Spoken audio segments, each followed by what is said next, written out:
In this video I will show you how to make the phantom blade. For the base of the phantom blade I will use a few washers and stack them together to make a cylinder. Later on I will use popsicle sticks for the limbs, so make sure the washers are about as high as a popsicle stick. Here you can see me stack 4 washers together, but later on I removed one.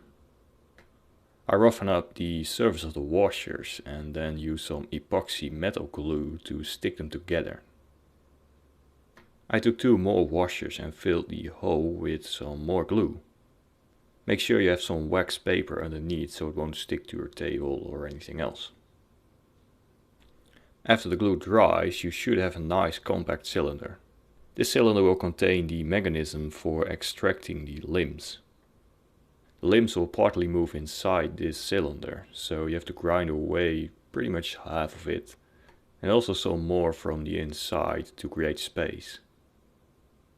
While you're grinding, the glue will probably get loose, but that's okay, it's just to temporarily hold them in place. The washers which are filled with glue will close up the top and bottom of the cylinder. There's probably a blob sticking out, so you have to sand it down to make it nice and flush. Next I will make the limbs by sticking some popsicle sticks together. I also cut some metal rods. Those rods will go inside the limbs to make them stronger, and they will extend into the cylinder. I made a hole in each rod near the end. I will insert bolts through those holes later on to create a hinge. Next it's time to assemble part of the mechanism. First get your cylinder wall and bottom part and drill 2 holes in the top. And then join them together with some nuts and bolts. Don't make them too tight, those nuts and bolts are just temporarily and you have to remove them a few times in this tutorial. Now pick a place where the limbs can go and move around freely. And then drill 2 more holes for 2 bolts that will act as the pivot points. After that make a slot in each rod by drilling some holes next to each other between the pivot point and the end. A guide wire will go through those slots later on. Now get back to your cylinder and make a slot on each end of the wall. The guide wire will go through those slots as well. Now you can temporarily install the limbs with some nuts and bolts and test if everything works properly so far. Then I got some stripped copper wire and bend it in a V shape. This will be the guide wire, so bend it in this shape so it will follow the paths of the limbs. Next it's time for some springs. I extracted 2 springs from 2 Nice Day Glickem pens. Springs from other pens will work just as well. Then I slided the guide wire through the slots of the limbs and added the springs. Then it's time for a tricky part. I have to insert the limbs into the cylinder and install the guide wire into the slots of the cylinder walls. Now the best way is to take a part of the wall off and then lay the wire onto the remaining pieces and then screw the top piece back on. You can drill some holes in the top washer and place it on top of the assembly as well. Make sure the springs are resting against the wall and the guide wire is in there nice and tight so it won't shoot out. Do a quick test to make sure everything is working. And then bend the guide wire around the assembly. And then secure it by soldering the ends together. You can also use some metal glue if you want. Next I grinded off the excess length of the bolts. I actually made a little mistake here, because later on I have to replace the bolts in the wall with longer ones. Next I went back to the popsicle sticks and sanded off the ends so they are flat. Then I drilled a hole in each stick for the metal rods. After that I used my Dremel with a sanding wheel attachment to round off the corners and make the sticks more look like limbs. After that's done they should look a bit like this. Now for some more decoration I used some Wonder Flex for the metal parts.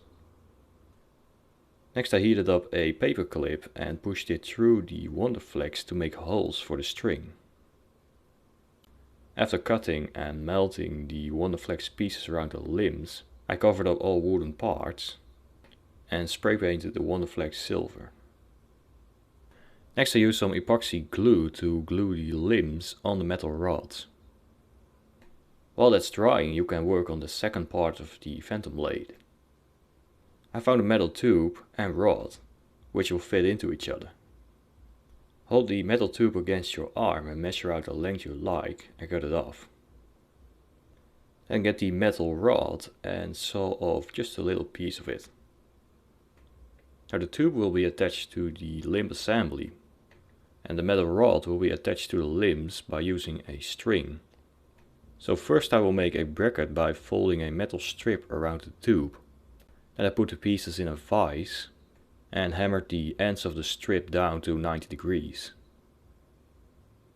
I will use the bolts in the cylinder wall to secure the bracket onto the bottom of the assembly.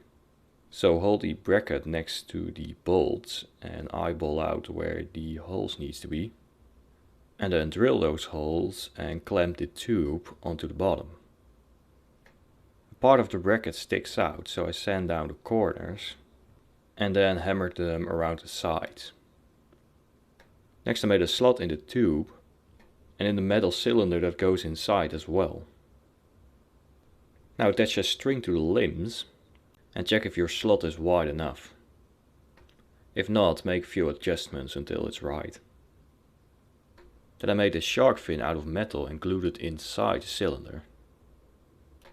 Next I made a frame with copper wire and paper clips and soldered it around the tube to make a locking mechanism. A piece of paper clip will lock the shark fin into place and the assembly is released by pushing the paper clip up.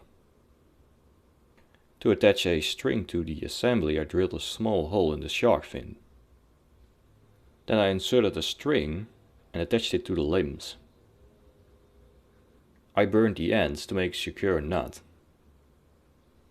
Next I made another assembly that will catch the string and retract the limbs.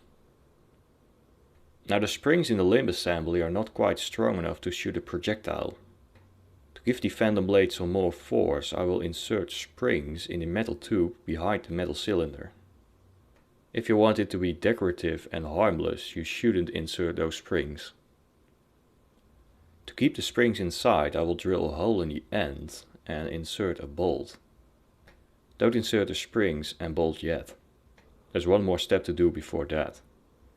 I cut a piece of leather that will go between the phantom blade and your arm. I cut some slots in it for belts and then painted everything dark brown.